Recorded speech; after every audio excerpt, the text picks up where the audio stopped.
Hello and welcome to reading from Agastya, Purpose of Life, from the Sacred Discourses of Agasthyar Valipadu. Today we'll be speaking about intellect and mind, and if we have time, go on to anger and jealousy. Sage Agastya says, when one performs an action, it is either governed by intellect or mind. A person who reflects and acts using his intellect in any situation will refrain from doing wrong. He is aware that he must not get into trouble or become known as a bad person. However, his behavior is not governed by concern for the welfare of others. Intellect can be used in worldly affairs where money and economics are concerned. So what does Appa mean by it? Here, Appa is very clearly explaining what makes us do what we do. One is, we act impulsively. We act as soon as, emotionally, or because something happens, it's, we just react and there is no thought behind it. Then there's another way where, we have to act, but we think about it. We use discrimination, we weigh the options and then act. So there we are using what is called intellect. In Indian terms, we call it viveka. So when we use vivekam or intellect, then we are able to see whether it is good or bad, what happens, what is the consequences. We look at all the different results of an action. Now, what a person says is this is good. Where it is connected with money and economics in the outside world, when you're at work, when you're at a business, when you're dealing with other people who are not family and friends, you must use discrimination. You must use your intellect. You must think before you act, which is very good advice for all of us, because many of us, we don't know what is the appropriate way to react or act in any situation. Where we shouldn't react or act impulsively, we act impulsively. Where we should not be using discrimination or intellect, we use that. So we must understand that there are different circumstances in life, and as spiritual aspirants, let us do it appropriately. But what Appa says here is, such a person who uses intellect, his behavior is not governed by the concern for the welfare of others. So most of the time, when someone is using discrimination, while it is good in terms of making sure that you're not hurting anybody, but usually such a person already has both good and bad in him in equal level, and he is trying to do something to show people that he is good, that he is deliberately trying not to hurt somebody because he knows that makes him a good person in their eyes.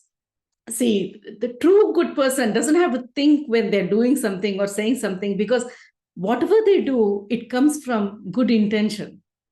So a good person is usually very innocent, very impulsive, very reactive. However, people who think and act are not always concerned about others. They're more selfish in nature. And Appa is pointing that out. So even if you think about our own personal habits, many of us have some thoughts and we don't put it into action, not because we think it is wrong.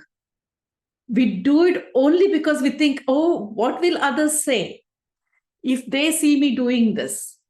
When somebody does that, their behavior is based on what is the possible occurrence or reaction or effect on themselves. It does not stem from knowledge. So, for example, if somebody is trying to has a desire which is not conducive, which is not according to Dharma, if that person tries to curb it only because he feels that he'll be seen as a bad person, then that is not going to help him. You know why? Because that desire to perform that bad action will not go away. So what will make it go away is only knowledge, true knowledge, which where he understands if it is something that happens like this, if I do something like this, then the reaction is not only bad for myself, but for everybody concerned, and it is against Dharma. Therefore, this is not a good intention or idea, and I need to get rid of it. Such a person removes or rips that bad habit or bad desire or thought from his heart and mind, and it's completely removed from his attachment to his soul, because that's what we do. We carry these little ideas or thoughts or desires in which is connected to our soul through different lifetimes, and the more we feed it, the more stronger it becomes.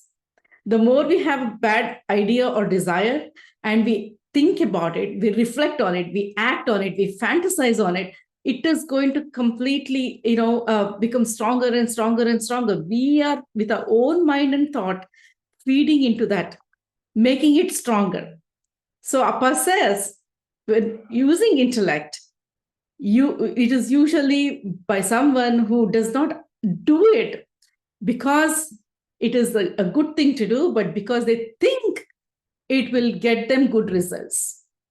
And we as spiritual aspirants, whatever we do or whatever we think, whatever desire comes in within us, we have to watch it and see, use the tool of knowledge and remove it completely, or learn to suppress it by understanding that, okay, if I continue to suppress this and until I can work this out in my own mind, because sometimes you cannot get rid of some thoughts like that, but work on it every day until you're completely able to remove it with pure knowledge that Appa is giving through Valipadu or through other scriptural books that Bhagavad Gita and others that the great ones have already given us.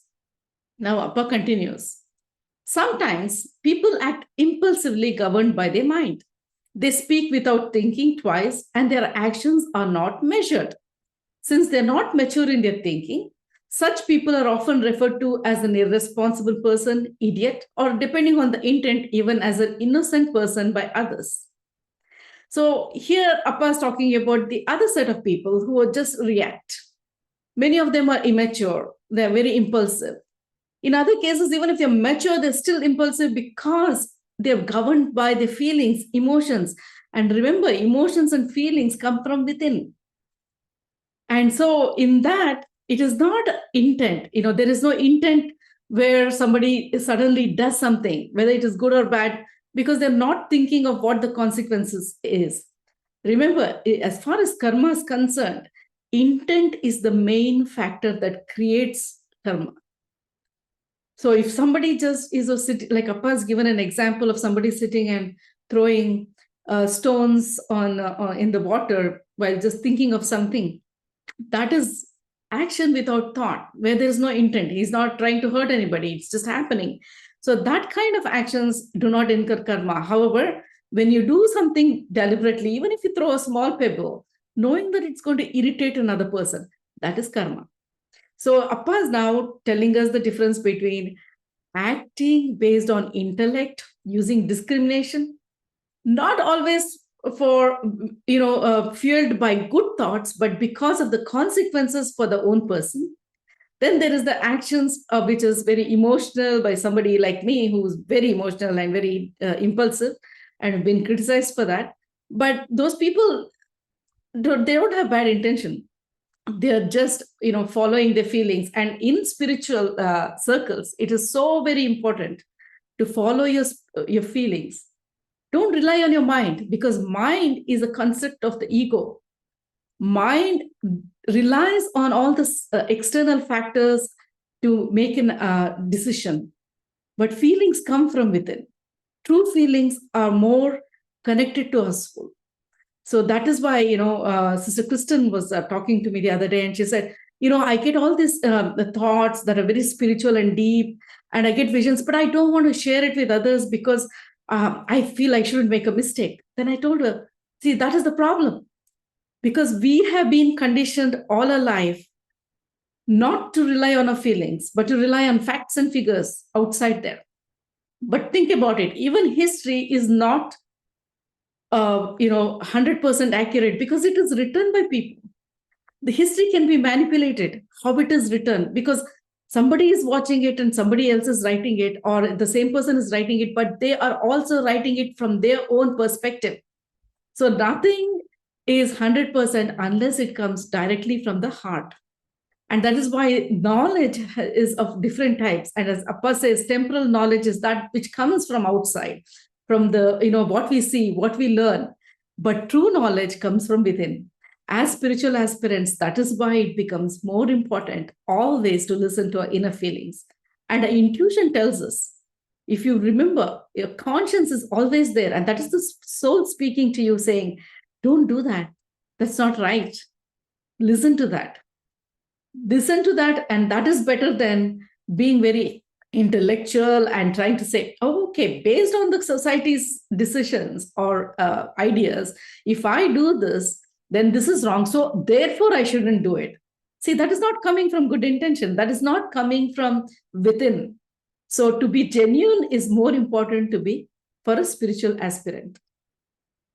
And so Appa says, people who act like that are considered idiots, the irresponsible. But let us not judge such people, because what they're doing, they are actually connecting directly to their inner feelings. Let's continue. Appa says, still others are governed by good intentions. The actions of such a person are always geared towards the welfare of himself and others. Such a person has a pure heart and strives for the well-being of all living beings. Now, this is very important.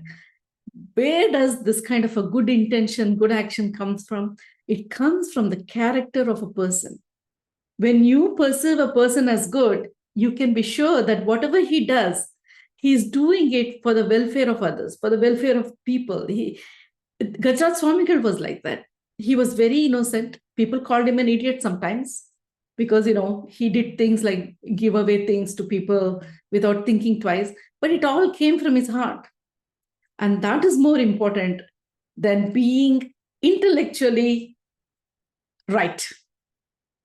The difference that we have to understand here is be right because it is the right thing to do, because your feeling is telling you it's correct. Even if the whole world says it is wrong, do what is right. But if you bow to intellect, if you bow to the external factors, then you're just trying to please society. You're just trying to please the world. And that is not going to take you anywhere on the spiritual field. It is good. It's good for business. It's good for worldly affairs. But we as spiritual aspirants must go a step further and understand that anything that comes from within, that is why I keep saying, listen to your heart, follow your heart. No matter what people say, follow your heart. You will always be right, because even if the society says you're wrong when you're doing that, do not worry about it, because when you're following your feelings, you're following your soul, which is connected to the higher self. And when you're connected to some divine beings like Appa Agastya, then it becomes more and more and more important to start looking inward instead of looking externally, asking 10 different people, what's going to happen to my future? What pariharam should I do? And that was another interesting conversation I had yesterday, because one of our beloved sisters, was given an Adi reading, and she said, oh, I have to do all these pariharams. But I know, Akka, you keep saying that it is not necessary because, we have, it's all connected with karma and we have to just change ourselves to make our future better. But what I told her was, in certain times, because we are, remember, thought is very, very powerful. Okay. When you believe that something is going to happen for the good, it will happen. When you believe something is bad is going to happen, it will happen, because thought has that power. So when somebody is doing a pariharam, their belief is rendered into that action, and the whole thing then makes them feel within themselves that this is going to solve my problems. Because of that, their own energy is helping them solve that problem. So that is why when you see people, go to healing sessions with some, famous healers, about 5 people will really get healed. The rest say, oh, nothing happened to me, nothing changed. That's because of the faith and the belief that the person has. So healing, when it happens, also works, both ways. Like Brother Ramachandran was healing me, and I knew that he was, using pranic healing and what it does, and I had faith in him, so I was healed, and so his healing worked on me. But if I had not used my discrimination, if I had said, it is not something that I understand because it's pranic healing, it's just energy, and I believe only in medicine, then I wouldn't have been healed. So healing works both ways. So that way, remember that whatever comes out of thought is more important, and thought has to be always for the better. Have positive thoughts, because even negative thoughts can disrupt your own life or the life of people that you love. So every time you start getting a negative thought about something, some event, do not give room to it. There's another saying in India, if you're going to do something good, don't tell 10 people. Now I understand why. That is because every person you talk to is either going to give you an opinion which may be negative or positive. And if it is positive, it's okay. If it is negative, then it's going to put doubt in you. Or they're going to put thoughts out in the world because they're jealous. And that's going to affect, that energy is going to affect what you're doing. So now let us continue, because this actually relates to what we're going to learn in the next few paragraphs. So let's continue to see what Appa says. Man should always use his heart when dealing with his family and those that trust and depend on him. He should always employ his heart and not his mind when dealing with such people. Where there is love, intellect is not necessary. If intellect is used where love should be shown, then it becomes a business. So Appa is saying, I understand. He's saying, he's being very practical. He understands that you have to use intellect in terms of, social life when you're dealing with people who are strangers in business, in work. You cannot be emotional at work and impulsive because it could have detrimental actions on you.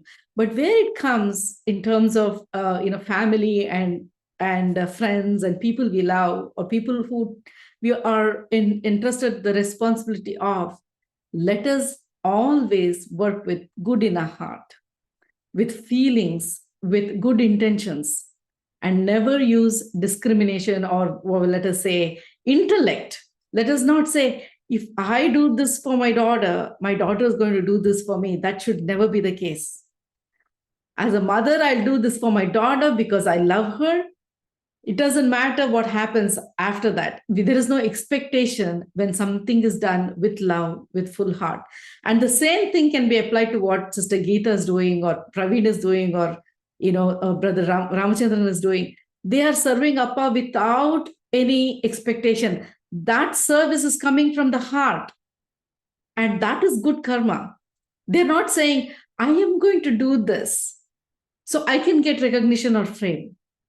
And that is what differentiates a service that comes from the heart, then service that is done so that where intellect is used, so that there is a result that is conducive or good for that person.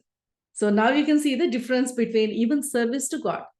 Let us now continue with anger and jealousy, which is very, very, very, very important in today's life, because all of us go through this as human beings. Let us see what Sage Agastya says. Gajaraj Swamigal asked the question: jealousy, anger, suffering, why do they occur? So Sage Agastya says, let us start with jealousy as the first topic. Why does jealousy occur? Whom does one become jealous of? How much jealousy is manifested? How does it grow? Let us see. He's just taken one word, one question, and he's talking about the entire spectrum of jealousy. Why does it occur? Who is one jealous of?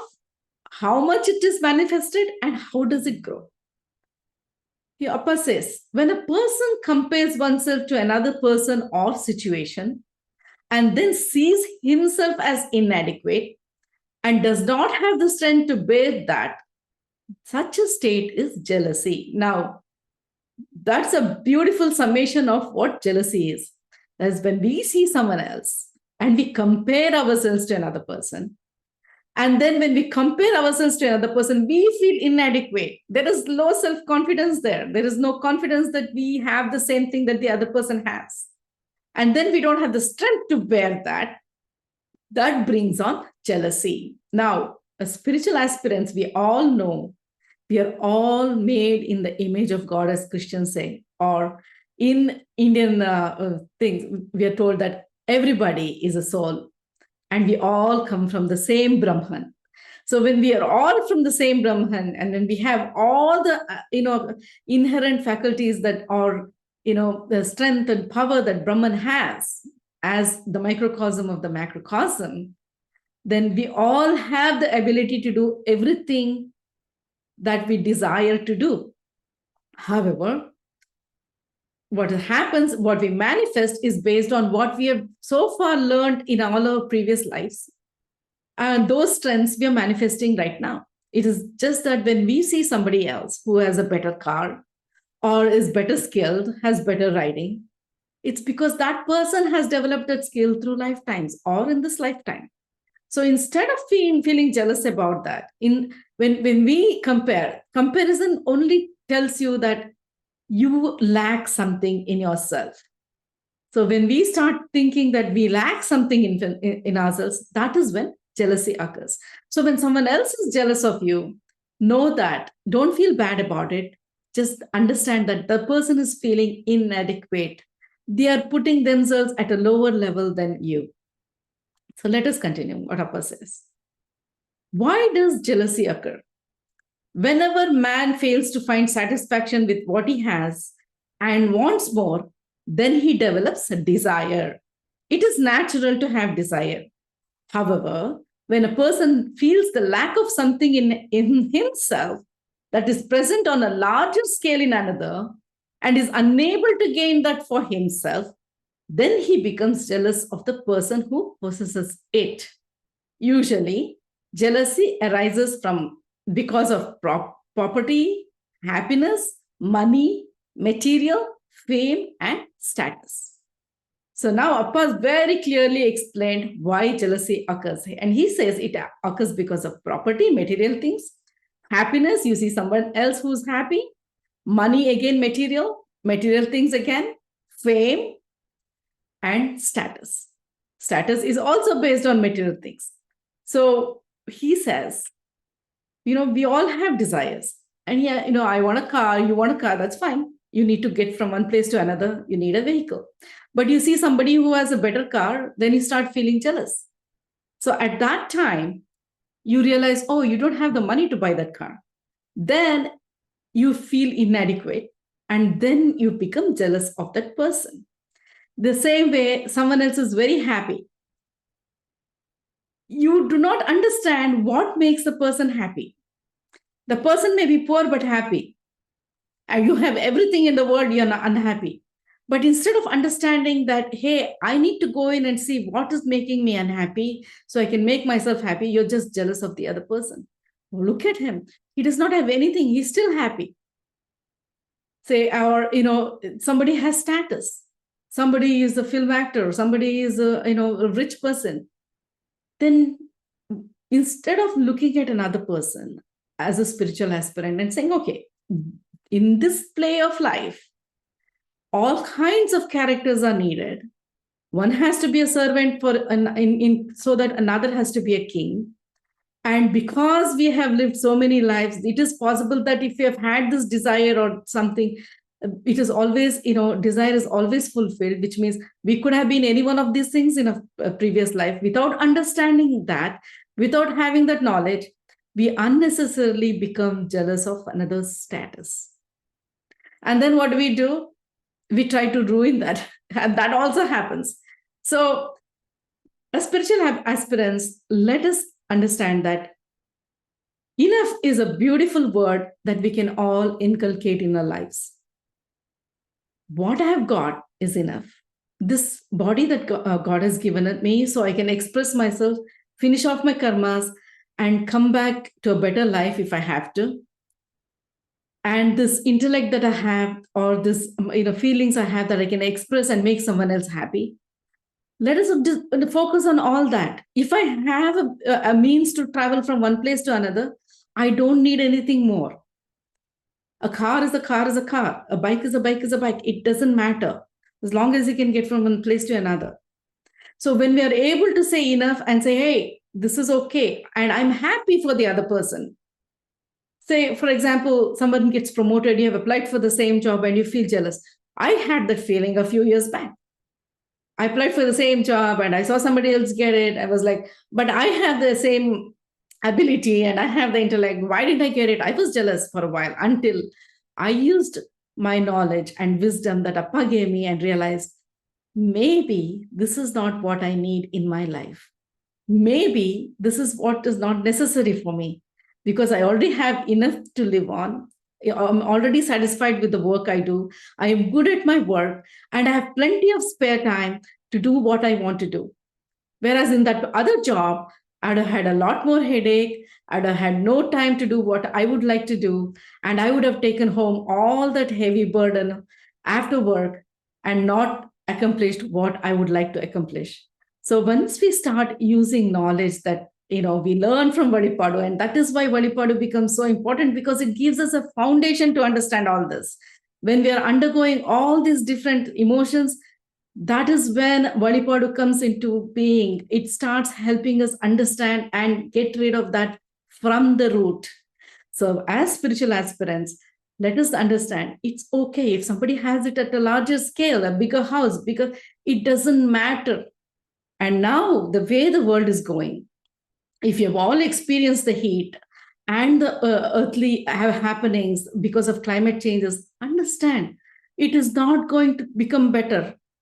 It's not going to become better until all the world comes together, stops all the war, all the leaders get together and say, hey, we cannot destroy cities, we cannot bomb cities because we don't have the natural resources to reconstruct all that.